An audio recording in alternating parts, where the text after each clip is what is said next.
જય માતાજી. આપણે આજ બનાવવાનું છે ભાખરવડીનું શાક. ભાખરવડીનું શાક બનાવવા માટે એક ટેમેટું સુધારી લીધું છે, એક મરચું, એક ડુંગળી, આટલું લસણ, 2 મીઠો લીમડો. મરચું જોઈશે, આપણે તેલ જોઈશે, પાણી જોઈશે, અને આ બધું વઘાર માટે આપણે જોઈશે.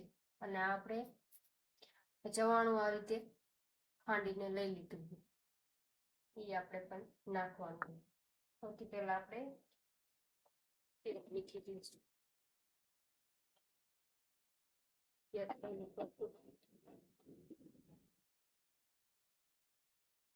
એને આપણે તેલ મૂકીશું.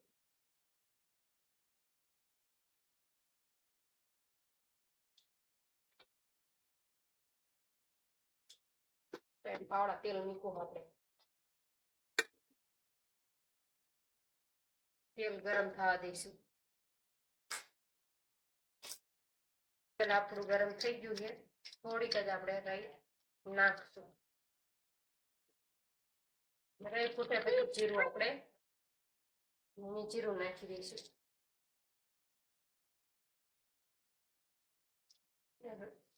હિંગ નાખી દીધી, મીઠા લીમડાના પાન નાખી દીધા, અને આપણે શીરા મસાલા નાખી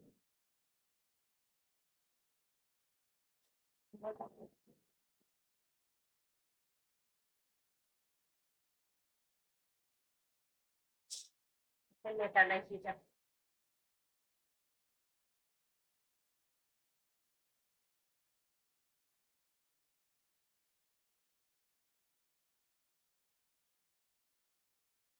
પછી પેલા હલાવી નાખશું.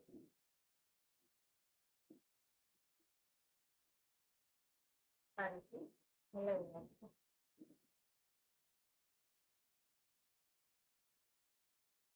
અને આપણે ડુંગળીને લીલો ચણ નાખ્યું છે. હવે પાછા હલાવી નાખીશું.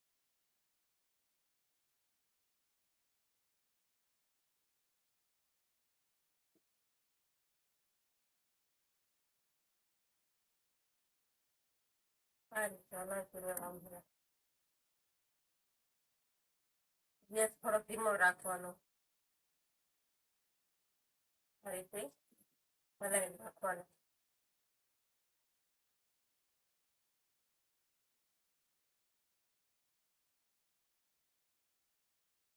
ત્યાં જ આપણે ગેસ ફૂલ કરશું.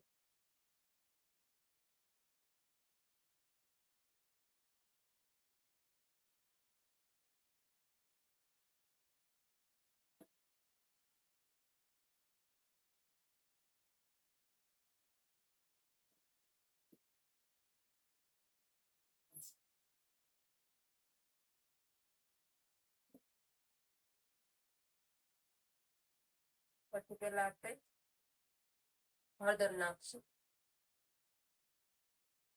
જીરા પાવડર, અને મીઠું નાખી દઈશું આપણે સ્વાદ પ્રમાણે.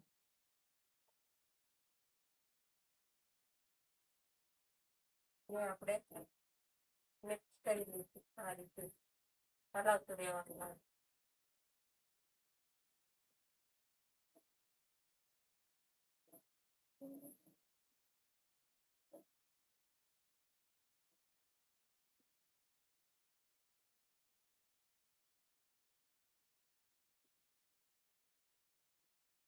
આપણે તેલમાં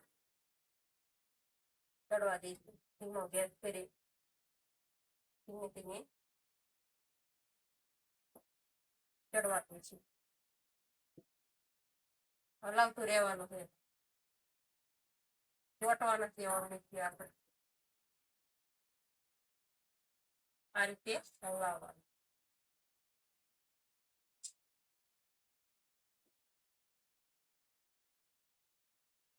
ડુંગળી, ટમેટા સારી રીતે સડી જાય ને એ રીતે આપણે હલાવવાનું.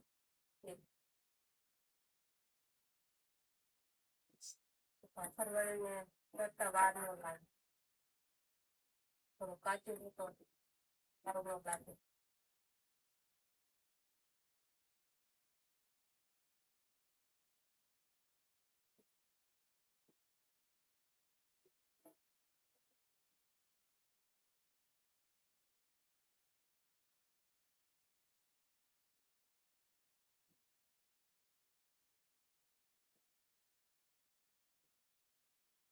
ટમેટા હાવ ગળી ગયા છે, સારી રીતે ગળી ગયા છે.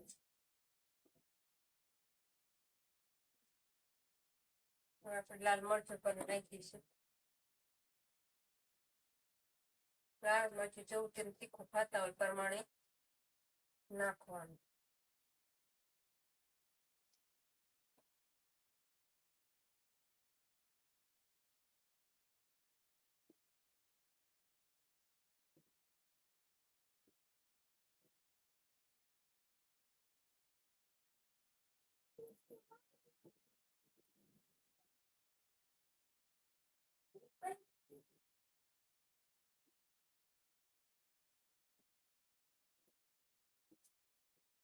અને આપણે થોડુંક પાણી નાખી દઈશું.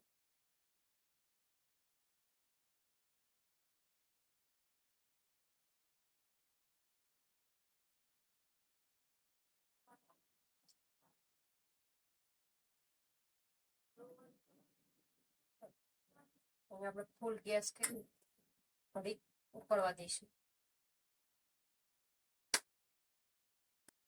આ આપણે જો ઉકળી ગયું છે, હવે આપણે ભાખરવડી નાખી દઈશું આ રીતે.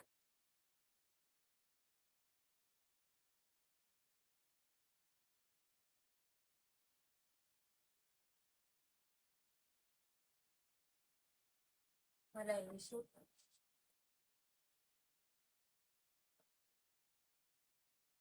ગેસ થોડોક ધીમો કરી નાખશું આપણે. અને આજે આ ચવાણું આપણે ખાંડીને રાખ્યું હતું એ છે ઉકળી દઈશું.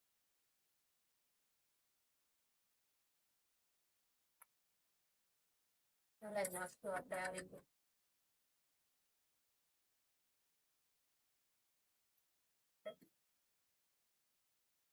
એને સારી રીતે ચડવા દઈશું. ગેસ આપણે થોડોક ધીમો કરી નાખશું.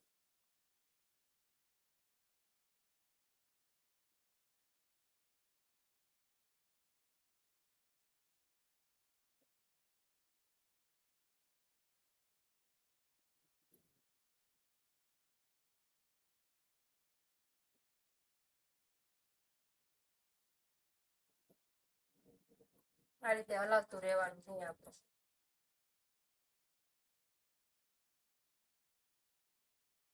ગેસ આપણે ધીમો જ રાખવાનો. ગેસ આપણે બંધ કરી દઈશું. હવે આપણે નીચે ઉતારી લઈશું.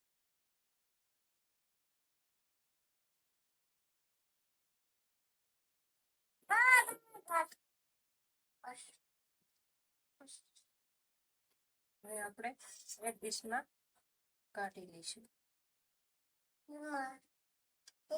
આમ કરી લઈશું. આમ કરી લઈશું.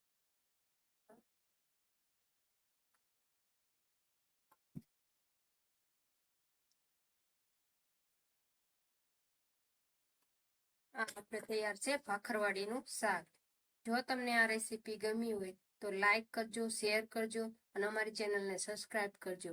બેલ આઇકન દબાવવાનું ન ભૂલતા અને કમેન્ટ કરીને કહેજો કે તમને કેવું લાગ્યું ભાખરવડીનું શાક.